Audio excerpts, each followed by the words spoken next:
Bum-ba-da-dum. Banjo Ben here with BanjoBenClark.com with my sometimes frequent special guest today, my sister, Katy Lou. Hello. Welcome, Katy. Thank you. You know, now that I live in Texas, we're really close. She's 500 yards that way to the east, and so it's fun to collaborate on things a little more often. You texted me this version of I Surrender All a few weeks ago. You said, we need to make a lesson out of this. Pretty song. Yeah. Did you just sit down and just figure it out one day? It was a Sunday, and I had it on my mind. Okay, so y'all weren't doing it for a show or anything like that?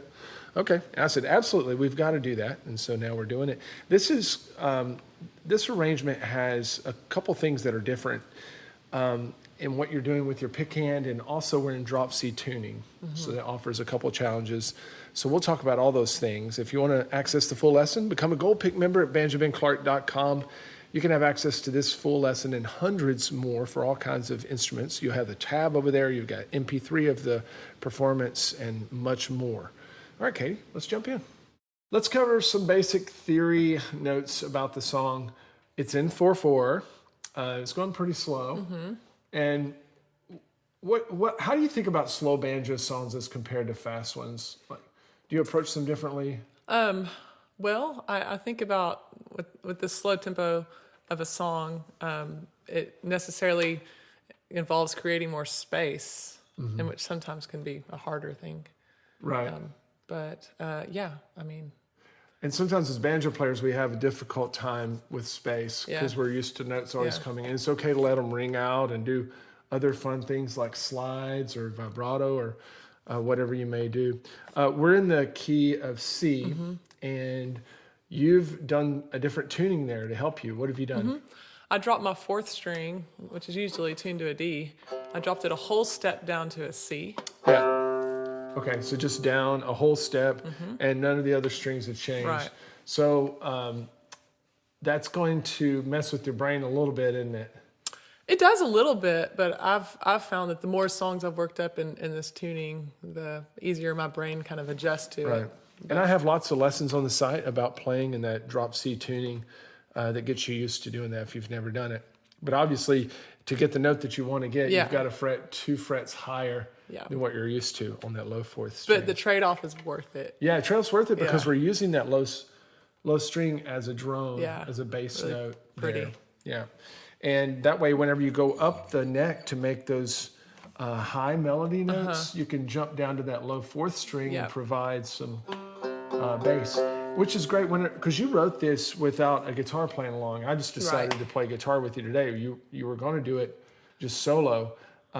So whenever let me ask you that question. Whenever you're playing like a slow hymn like this, would you play it differently if the guitar's playing along with you versus solo? I found that I did coming in here and recording it with you. I made a few adjustments just because I had the guitar present there filling in some space. So you didn't have to play maybe as many notes. Right. Okay. Yeah. All right. So, we'll give you this tab here the way that Katy played it during the performance. But of course, if you're playing it solo and you want to fill some things in, you can do that. Okay, let's look at it. And as we pull up that first line of tab there, people can often get overwhelmed just by looking at the tab. So what I want you to do, Katy, is just play through that first line, only the melody, just so people can hear and see where that is on your banjo. Okay.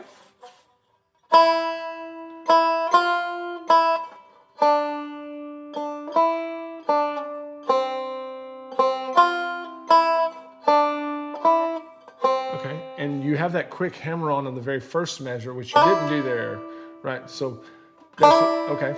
So what I noticed is that you're doing some shifting up and down the neck to get the melody notes in a different way than you would if you were just playing the melody. Yeah. Because the shifting is allowing you to get these other chord positions that you're getting. Right. Some of the chords that we're playing there, C, F over C, G7, A minor, really those don't matter so much to the banjo player. That's more for the guitar player, somebody backing you up. But that's not going to necessarily affect how you play the tab there.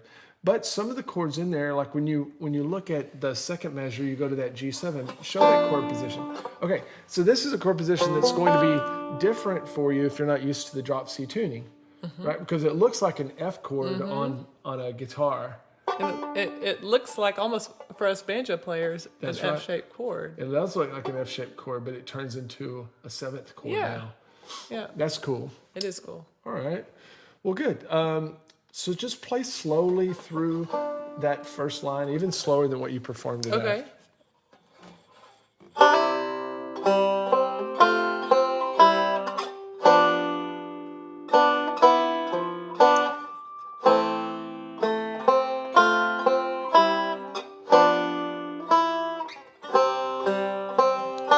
So your left hand pinky's getting a workout, reaching up and grabbing those melody notes. I isn't guess it? so. Yeah. Yeah, and it would normally if you weren't already in these positions. Okay, that's probably your hardest stretch in the whole song right there, isn't it? Yeah, that is the A minor. That's an A minor, which doesn't look like any A minor I'm used to, but we're in drop C Right. tuning. Because this would usually be our partial part of an A minor chord. But since we're Yep. a whole step lower, we have to raise this up a whole step. Yeah. Okay. Very cool. So, what would you say about interpreting the melody in the midst of all this? Like, are you trying to keep your melody louder than the rest of the notes? Are you thinking about that? I think they're usually the highest note, highest pitch note that I play, Okay. and it automatically stands out more than the others. Okay. Yeah. Yeah, we'll see if there's any melody later that's got notes above it, but I think you're right about that first line. Yeah. Okay, very cool. Trying to think if there's anything else on that particular. Well, I noticed that you keep your notes fretted down to help them ring out. You want to talk Okay. about the importance of that when you're playing slow When stuff? you're playing slow stuff, yeah, Mm-hmm. you want to keep that sustain. Let me demonstrate if I don't do that. Okay. Let me try to do that. You know,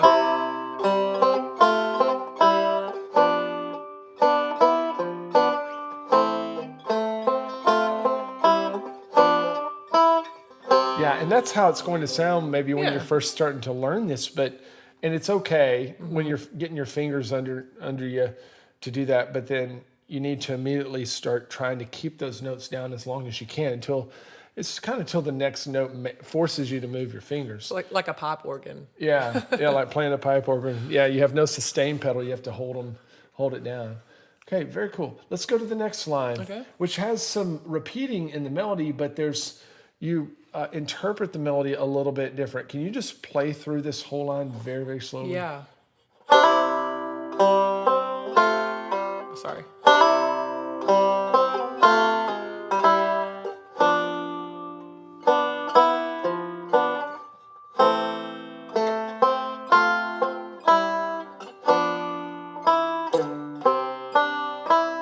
Okay, so there's really only a couple of differences. The first measure of the line and the last measure of the line have some differences. Yeah. You do that little pull off. Yeah, I like that. That's just a really quick tip of the hat to a 4 minor chord, an F Yeah, minor. yeah. The band or the guitar wouldn't play that minor, but Just a passing little chord. transition That's cool. to get back to C. And then explain that quick slide that you do in the last measure. Yeah, I'm up here. I'm just getting back to that low C. Yeah, so don't put too much focus on that slide down. It's not like you have to take it clearly down to that second fret. You're just Right. kind of going back to open string and letting it trail off. Yeah. Okay. Very cool. All right, and then your melody again in this line stays on top. Right. Not much has changed Right. from the first line. Okay. Right. Well, to wrap up this first part of the lesson, how about you play all the way through both of the lines that we've learned very slowly again, very Okay. slowly, and see if folks can maybe kind of follow along Okay. with you and be able to see very clearly what you're doing. 2, 3, 4.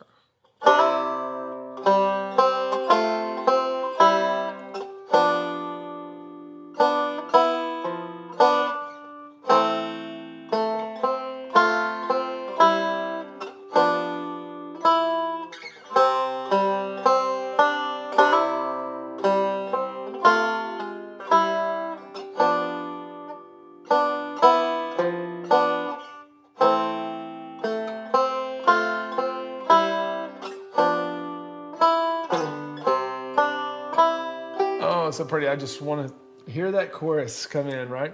So I would say too, as you're learning it, that if there's a particular note that's giving you trouble, like say you're trying to stretch for that A minor and you can't reach that 4th fret, just leave it off for now. It's going to sound just fine. You can work that in later. Okay, well now we're going to learn the chorus, and we also are going to learn some of the things that I played on guitar, and in case you want to have somebody back you up. For that, it's going to be over at banjobenclark.com. I'd be honored to have you as a Gold Pick member. Just come over there. You can join monthly. You can join annually. You can even buy a lifetime membership for a limited time and get access to over 800 lessons for banjo, mandolin, and guitar. Again, if you're watching this already as a Gold Pick member on the site, you've got the tabs, the MP3 to download, and I'll see you in the next video segment.